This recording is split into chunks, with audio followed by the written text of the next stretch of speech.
Come on in, everyone. Come on in because we are here. We're moving on with season 5, episode 41. We're moving on from love after lockup. Now we crossing over into life after lockup. And they calling this one welcome home. Welcome home. What kind of welcome home is this? What kind of welcome home party is this? This looked more like a prison fight. Rob is like, wait a minute, I done 18 years in the joint in prison, and I come home and I got a bigger prison brawl at my welcome home fight than I had the whole time I was in prison. Woo, I tell you. So we are moving on, y'all. We're moving on from life after lockup. No, we're moving on from love after lockup to life after lockup. And the couples we got Teeny and Rob, which we did see them earlier in the original one. Bianca and Daniel done made it over to this one. Who cares? I kind of don't care because I really don't like Bianca. We got Justine and Michael. Some of you who've watched the series before, you probably know Justine and Michael. I don't know anything about them. So all my perspective is going to be fresh. So any of you who have kept up with this series before this last season, which I just started, y'all going to have to fill me in about Justine and Michael. And we got Britney and Carrick. I think that's how you pronounce his name. Same thing. I didn't watch it when they was on the original, so they're going to be brand new to me. Kim and Joey, they moving on over, so they kind of continue. And then Zariah and Troy, of course, they're moving on over. So we got a lot of couples to talk about. But before we get to the big old fight, we're going to first just talk about Bianca and Daniel. Because Daniel really is the one that's been out the least amount of time so far. He only been out 3 days. Remember, he did 5 years in prison for DUI and burglary.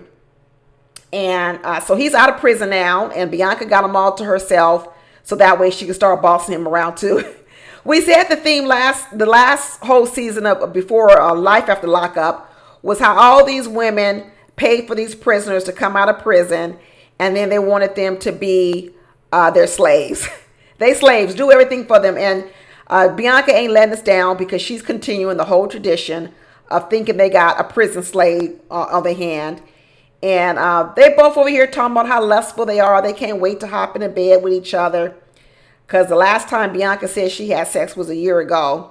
Even though she be having phone sex with Daniel. And they be having their little dirty conversations. But they happy to be back at their new crib. They got back to their new crib. Daniel's happy. He's like, this sure is an upgrade from prison life. This apartment is nice. He's like, this apartment is real nice.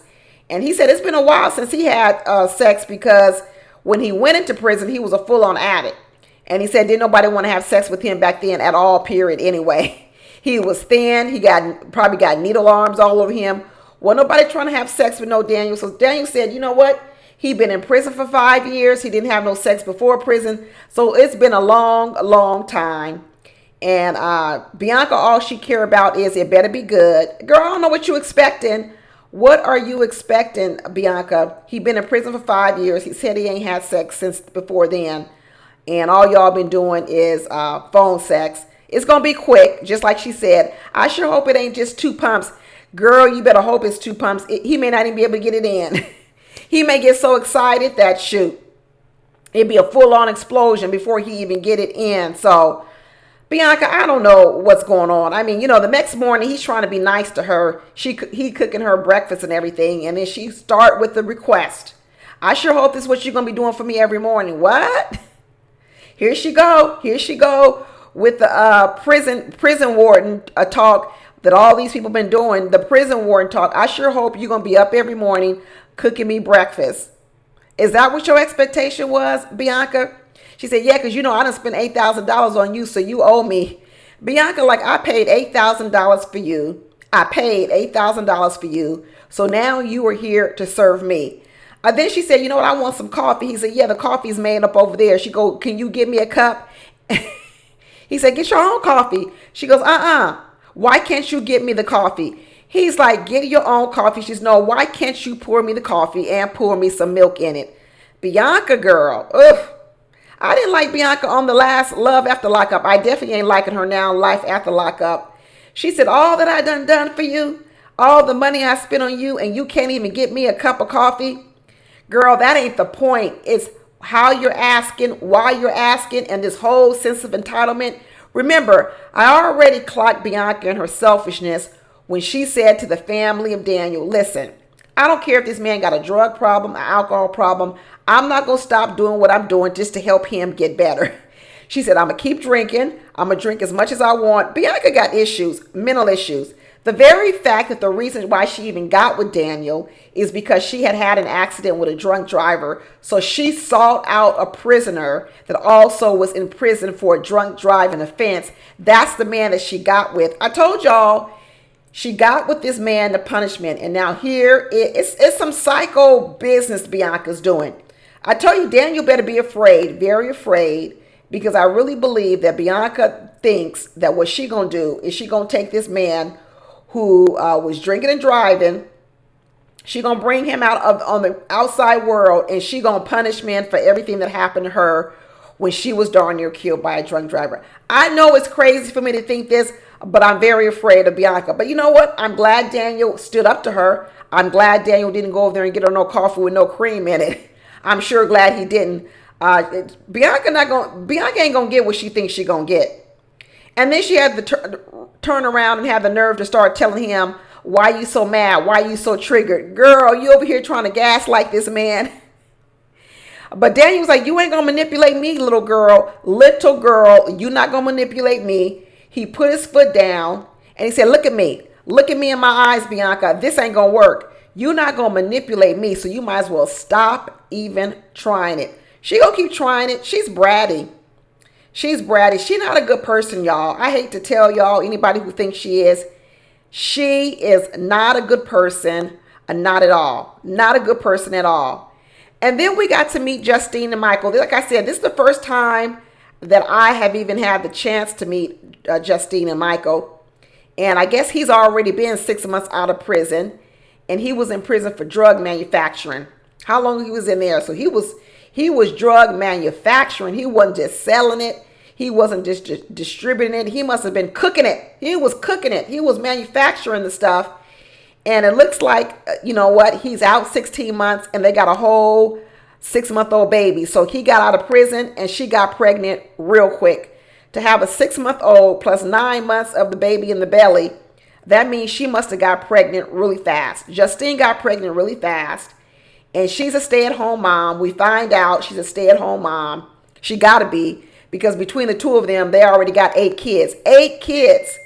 And so I guess they're moving to Las Vegas. They're moving to Las Vegas. They're going to have this blended family with these 8 kids. She's a stay-at-home mom. And I'm thinking to myself, how does this man, Michael, how is he going to be able to afford 8 kids? That's expensive, y'all. Kids are so expensive now. I don't even know how you afford 8 kids.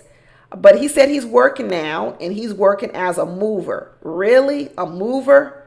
Do movers make that much money that they can afford 8 kids? And then all of a sudden we find out that she's pregnant again. Really, Justine?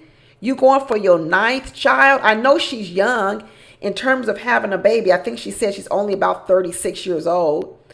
But I was like, why would you want 9 kids out here in the world now when it's so, not only is it expensive to raise children, it's a lot harder to raise children, but she just keep getting pregnant. This ain't no responsible planned pregnancy. I hate to say it. This ain't responsible, y'all. This is just not responsible. It really is setting up a scenario where I hope Michael don't feel the need to go back to no kind of unlawful type way to make money to be able to provide for 9 kids plus a wife. There's a lot of pressure, and I can't believe she didn't feel no kind of way about it. And in fact, when they started talking, it was almost as if she kind of planned it this way. Is she doing this just so she can keep staying at home and being a stay-at-home mom? I mean, girl, this just seems so weird to me. And but you know what? Them doctors put the fear in her. They really did put the fear in her. First, I was thinking the doctors was going a little bit too far. But then I thought to myself, maybe this is what she needs. Maybe she needs to be scared straight. Because they started telling her, listen, girl, you already had a tough pregnancy on this last baby. This is a very, very high risk pregnancy, and you don't need to be pregnant again. After this, you need to hang it up. You need to hang it up. You need to do some type of getting your tubes tied, some sort of permanent sterilization, because you really should have waited at least 2 years to get pregnant. But your baby's only 6 months old and you already got another pregnancy and you already had a high risk pregnancy.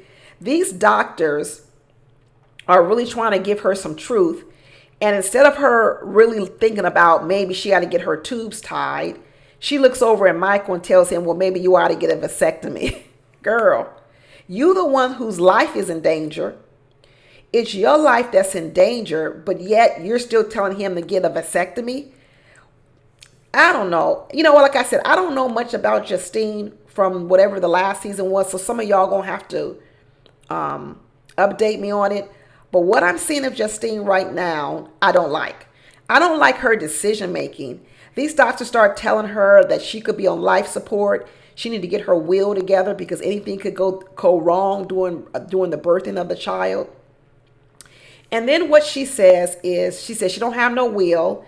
She's going to try to get everything together. And then she said, but she does want to be the one that makes the calls if anything goes wrong. And she's going to put in there that if anything should go wrong with her during her pregnancy, she's telling her husband, Michael, that you need to go with the baby. And that if there becomes a choice between the baby and her life, then you need to choose the baby's life. And I understand when she said, because you really wouldn't want to be married to me as a woman living out here without the baby, like her baby died. What she's saying is she wouldn't want to live life knowing that she had a baby that died during childbirth. I get it. I really do get it, that her living with the pain of losing a baby would be very, very difficult. But I kind of felt that was such a selfish decision. Because what she said was she wouldn't want to live with the pain. She wouldn't want a life of living knowing that she had a baby that died during childbirth. But what she's willing to do is to have 8 kids, 3 or 4 of which are her own, live without a mother. So what you're saying is you're willing to die so that you don't have to suffer through the life of living without your baby, but you're willing to let your children and a baby that's only 6 years old grow up without a mother. So you kind of act like you're choosing your baby, but really what you've done is you've chosen yourself. You said your pain of living would be too hard for you. So what you rather do is have all your kids that are living live without you. Ugh. I don't like her decision making, not one bit. She got some bad decision making. I didn't like it. I think she's selfish. I think that was very, very selfish. But I'm going to have to see some more about her to really figure out what's going on with her. But I just thought that was a very, very, very selfish thing. And then we got to also see this other couple that's new to me. They may not be new to you guys, but they're new to me, which is Britney and Carrick. And they thinking is off too. They thinking is real off. They up here are celebrating and whooping it up because they about to move from Virginia to Texas. They're like, we're going to have a good life, a new life. We're going to go to Texas where it's cheaper to live. We can get a fresh start because out here in Virginia, things are high. And they moving over to Houston, Texas. But the one thing they forgot to do, because they both felons, both of them are felons. Both of them serve time for robbery, an armed robbery. And they decide they're going to move over to the great state of Texas. And they leave their apartment. They rent an apartment. They done put a deposit down on a new apartment. They done checked out their old apartment. They done rented U-Haul vans. And then they even convinced his mama and his brother and the whole family, to all of them, to move to Texas together. And they did all this without getting the okay from their parole officers. And when the parole officer calls them and say, well, just want to let you know your request to move to Texas has been denied because Texas don't want you. Texas is like, you know what? We don't want all these ex-felons coming to Texas. We got enough here already. We don't need no extras. And now all of a sudden they mad. They mad. Who y'all mad at? Are you mad because Texas said they don't want you? You should be mad at yourself because you put the cart before the horse. You should have got clearance first before you start doing all this stuff. And then they're like, well, why would they deny us to be able to move to Texas? Because Texas don't want no more ex-felons. That's why Texas did it. And I'm not saying Texas is right for it. I'm just saying, hey, like they said, it's hard to reintegrate back into society after you've been in prison and you done served time for being armed robbery convict. It is hard. And there needs to be some things about it, but you just can't go on through life and not think you can't follow protocol. So you done spent all this money, made all these plans, made everybody else pack up their lives, and you didn't even get clearance from your parole officer. I don't know. I wasn't really having too much sympathy for these two. I really wasn't. And then they tell them, well, you're going to have to get, you can appeal it. You can appeal the decision. But I tell you right now, the appeal is going to take at least 30 days. And they're like, well, what am I supposed to do for 30 days? We're going to be homeless. We done given up our old apartment. We done paid to stay in an apartment over in Texas, and now we can't move there. What are we supposed to do? And then what they say is, we can get you a hotel. We can put you up in a hotel for free. We live in a great country, y'all. We live in a great country whereby all of a sudden their parole officer said, you know what?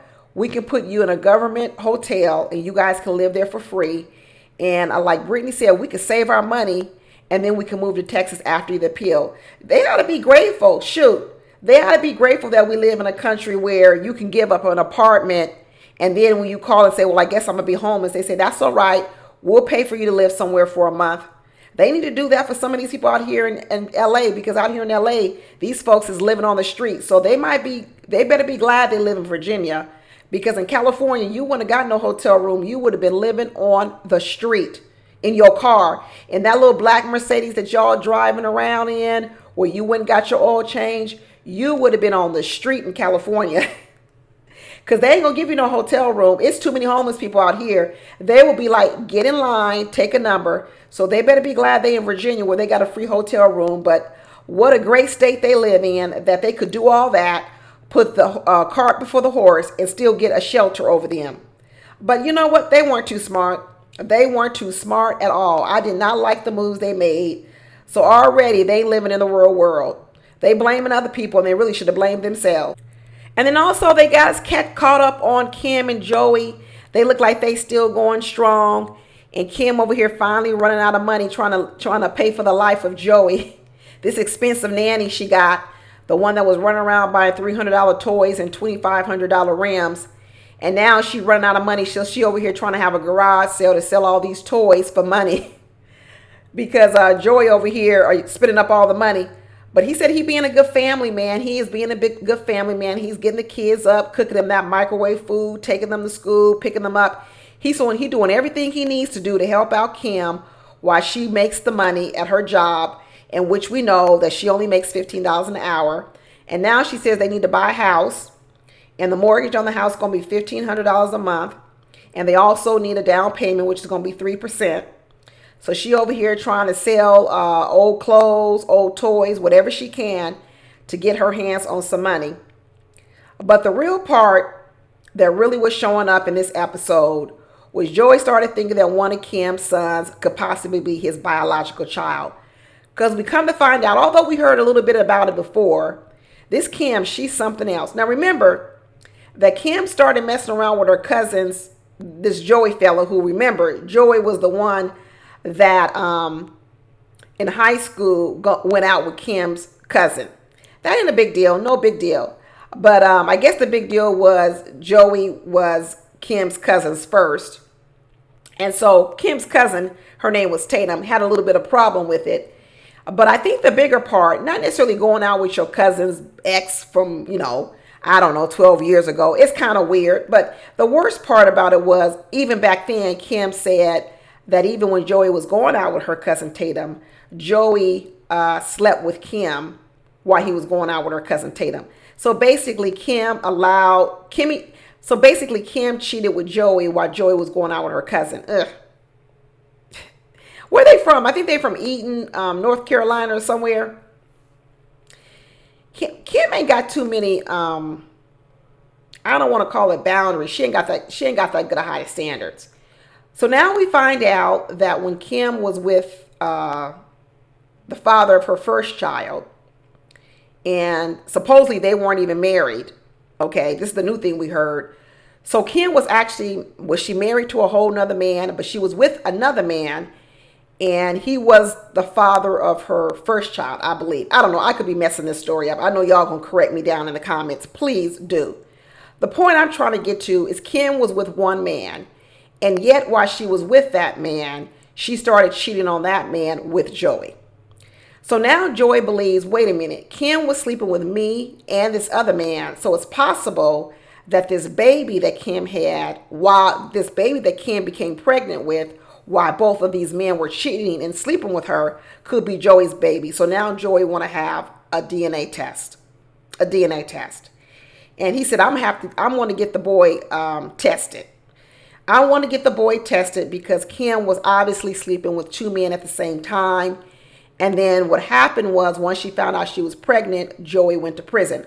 Well, of course, she's going to tell the other man that she was with that he's the father, because guess what? Joey can't pay no child support while he's in prison. None at all. So she just decided that the father of the baby was going to be the other man that she was with because he was the only one out of prison and he's the only one that can pay some child support. But these kids do look different. One got blonde hair, one got dark hair. And Joey's like, I think the one with the dark hair is my real son. I think he's my son, so I'm going to want to have a DNA test done in him. So he goes off, he buys his DNA test. And then Kim ain't really for it. You know why Kim's not really for it? Because there's possibly a third man. That's why I think she's not really for it. There's a lot of reasons she's not for it. One is there's possibly a third man because Joey's thinking, well, maybe it was just the ex and me. But nope, it could be a third man. I'm not putting it past Kim. The other point of it is, what if we find out that the kid is not the other man's son, and that means that the other man can stop paying child support? What if we find out that the youngest son is not even the biological child of the other man, and now that man says, you know what, why am I paying child support for a child that's not my own? I know some states will make him keep paying child support. There's some states out there. But I don't know if that's the rule down in the South, because if that child is proven not to be his son, he may have the chance to not have to pay child support.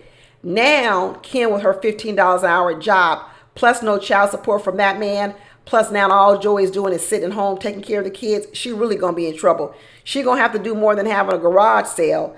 So Kim not really for this DNA test, not at all. And she's like, well, I don't even know if we could do the test, because what are we going to tell the little boy? How are we going to get him to take the test? And Joey said, that's okay. We're going to tell him we're taking a COVID test. These COVID babies, they know all about COVID tests. They're like, oh, okay, I got to take a COVID test. Yeah, we're going to take a COVID test. We're going to swab you real quick, and we're going to figure out whether or not this child is yours. Kim ain't for it. She's like, ignorance is bliss. I know ignorance is bliss for you, Kim, because it's about to expose a whole lot about Kim, possibly. Kim is something else. Kim is something else. She ain't got too many standards. She ain't got too many standards whatsoever, and it is really, really, really showing up. This is sad. Girl, Kim, you are a hot, hot mess out here. And talking about another mess, we got to see Zariah and Troy. And as soon as they pop on the screen, we got Zariah complaining just like she always do. Zariah either going to be yelling, screaming, complaining, or she going to be putting some type of face mask on to help her with all those pimples and cysts and everything she got going on.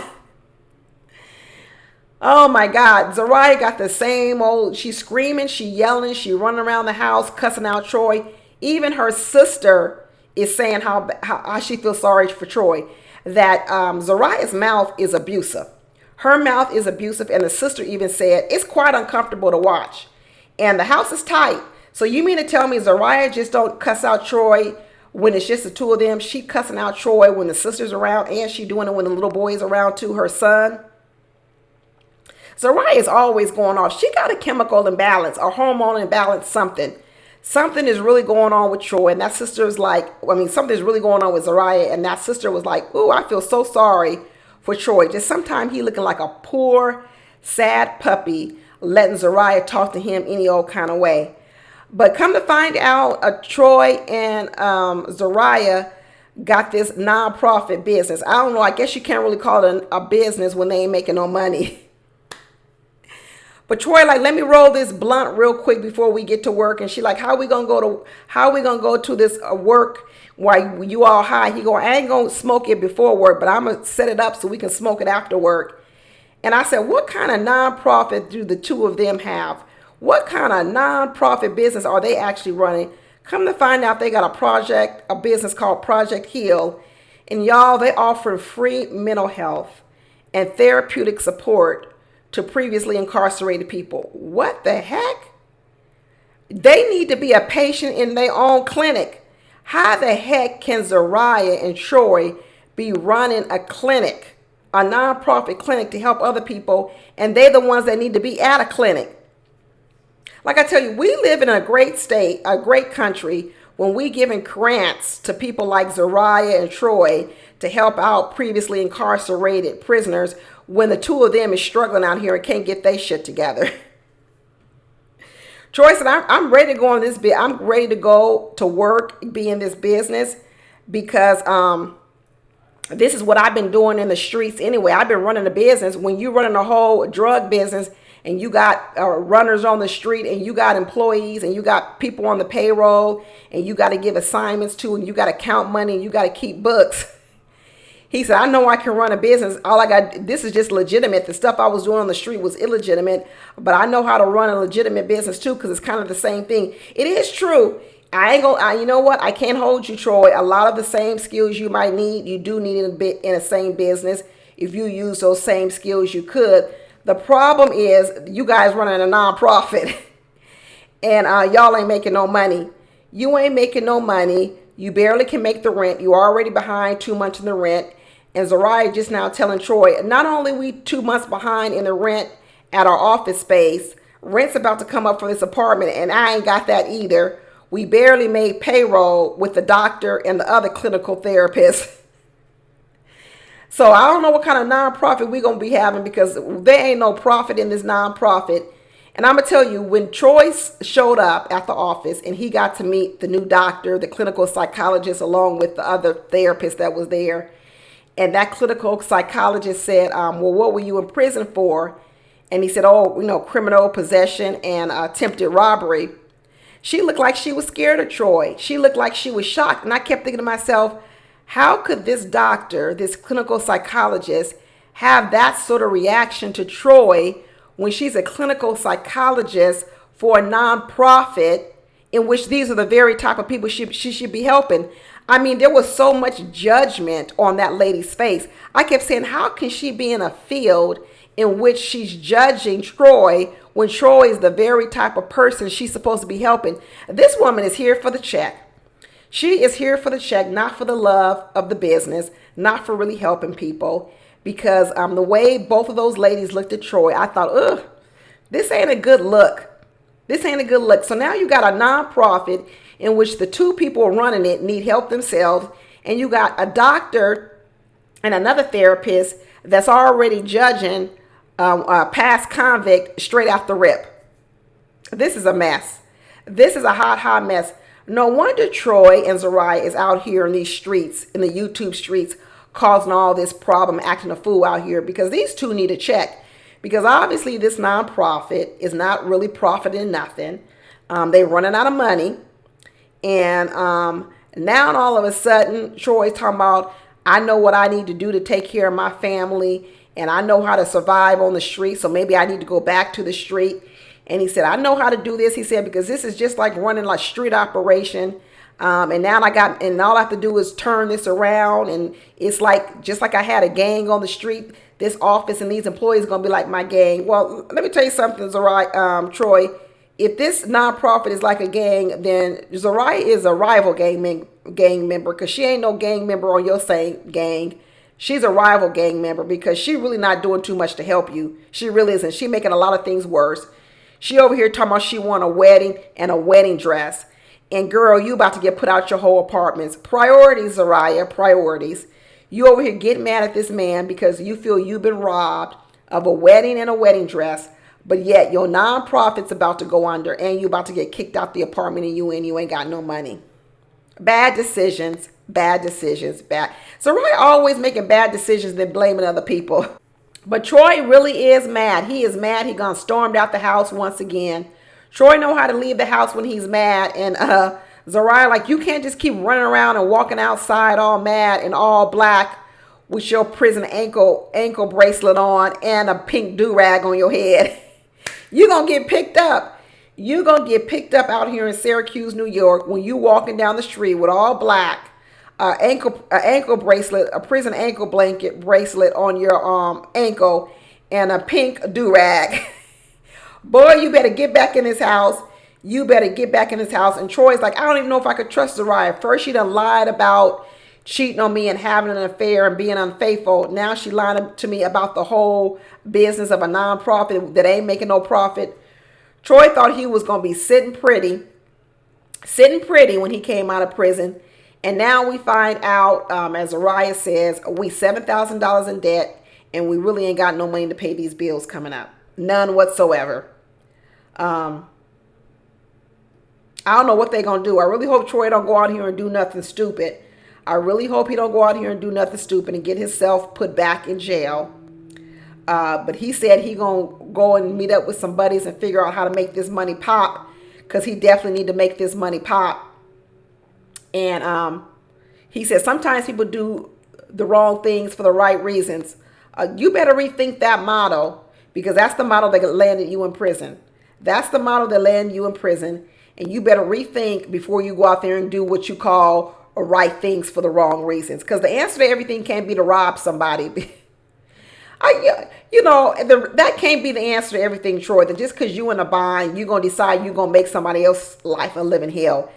Because you robbing somebody. So even though when you see yourself coming up, you bringing somebody else down by robbing him. That's some selfish ass thinking. That is some selfish thinking, Troy. It really, really is. But when we start talking about selfishness, we got to get to this last couple, Teenie and Rob. And we got to talk about this toxic mama of Rob's. Boy, is she toxic. He need to stay away from his mama. It's so interesting that oftentimes we talk about, toxic fathers or fathers who've left their children. And we often say, how men missed out on having their fathers around. And we often talk about men who've abandoned their families and left the mother to raise the kids. But I don't know if we talk enough about, the toxic mothers, right? Because you often wonder yourself, like, when did the mother become toxic? Did she become toxic after she had the baby with that dad? Or did the father leave because the mother was actually already very toxic? It's just an odd thing, because when you look at Rob's mother, she got problems, y'all. She got problems. I mean, I feel sorry for Rob. He's 6 weeks out of prison. He served 13 years in jail. And it's pretty obvious that when Rob was out in the streets doing street life and even in prison, he was supporting his mother and maybe parts of his family in some kind of way. Whatever type of money Rob was making in the street, it looks like people got used to his money. They got used to his money. And when he went to prison, they felt like not only should he still send them money, that they were entitled to it. Because I remember in the last show, that mother was really mad that Rob was sending money to Teenie and the kids, and that he wasn't sending any money to the mother. And we come to find out that all the time that Rob was in prison, and for the last 6 years since Teenie's been with Rob, she said that the family only went and visited Rob one time. Teenie was going up there to visit all the time. I don't think she was going every weekend, but I remember she was going a lot. And his family only came one time. And now here we have this coming home party, and ain't nobody showing up for Rob's party. This is sad. Ain't nobody showing up for Rob's party. And, Teenie was like, since he's been out of prison, it's really just been him, her, and the kids. And that little boy is so happy to have Rob out of the prison. That little boy is sticking to Rob like glue. Like glue. He is stuck to that man's hip. I really hope that Rob continues to do well, because this little boy is really looking up to this man. You could tell he's really latched onto him as his dad. And they had this party, and was nobody coming to the party. They're trying to get a fresh start. They're moving into a new place. You know, Rob is putting back up his cameras in the house. They said money is starting to get a little tight. And I don't know where they're getting the money from. I remember Rob said he had a business before. Teeny would stay at home. So hopefully their business is doing well. And but it doesn't look like he's got enough money to be giving his mother money. And so at first we didn't think nobody was going to come. We thought it was only going to be Teeny's mom and Teeny's friends that showed up for Rob. But eventually the mama showed up an hour late. She did come. And she came with an attitude. She came with an attitude. And then the first thing she says to her son is, you know, I'm mad at you because here you are having abandoned your family and gone over here and started supporting Teeny and a whole nother family, and you abandoned your own family. You mean the family that ain't even supported him for 6 years? So for 6 years, you only visited your child one time, but the minute he got out of prison, you over here having a problem with the fact that he's taking care of Teeny and her kids and not taking care of you. And then she starts talking about the fact that, well, once Teeny leaves, the only person you're going to have left is your family. No, not really, because you're not even here for him even when Teeny is here. So all of a sudden you're going to be there for him when Teeny's gone, if Teeny leaves, but you're not here for when he's present. And she over here calling him little Rob. And what Rob is trying to tell you, Mom, I'm not little no more. I've done 18 years in prison. I might have been a young child, 18-year-old when I went into prison, but I'm not 18 years old no more. I'm a 36-year-old man. I'm not little Rob no more. And he said, you know, this is my life now. This is the life I want to live. And I'm not little no more. But that mama is toxic. She absolutely is toxic. And Teeny had enough of it. She said, I don't really understand. What's the problem with me? What problem do you have with me? And next thing you know, they was in a prison fight, y'all. Rob said, we are in a prison fight. He said he already had social anxiety because he was used to being in his prison cell. And he said, you know what? You're able to come out your prison cell, but you're kind of like in a little cocoon. And he tried to stay out of trouble when he was in prison. Remember, Rob, I think he was a peacemaker. He was something in prison because he sure got a lot of privileges when he was in prison. And he must have been some sort of a peacemaker because let me tell you something. When he gets out of prison, he didn't know how to break up this fight. That man, Rob, was falling on the ground too because he like, I ain't never seen no fight like this. This is the worst fight I've seen. This is worse than a prison fight on the yard. The fight that was going on between the mama and Teeny, they was coming to blows, y'all. Blows. I can't believe this mama of Rob's was really trying to fight Teeny. I couldn't believe it, y'all. I really, really, really couldn't believe it. I couldn't believe the mama was saying those things to her. And I understand that Teeny was the first one to sort of kind of get in the mama's face and say, what's your problem with me? I get that. She was the one that kind of came back to the mama. But the mama was starting. The mama was already pushing the buttons with her mouth and that slick tongue she got. That mama's toxic. She really, really, really is toxic. And I hope Rob gets away from his mama because, you know what, it's hard to heal. It's hard to get better when you got toxic members of your family holding you back. And I know a lot of times people are really afraid to separate from their family, especially when the toxicity is coming from the mama. You know, it's really easy for people to separate when the toxicity is coming from like the man or the dad in the family.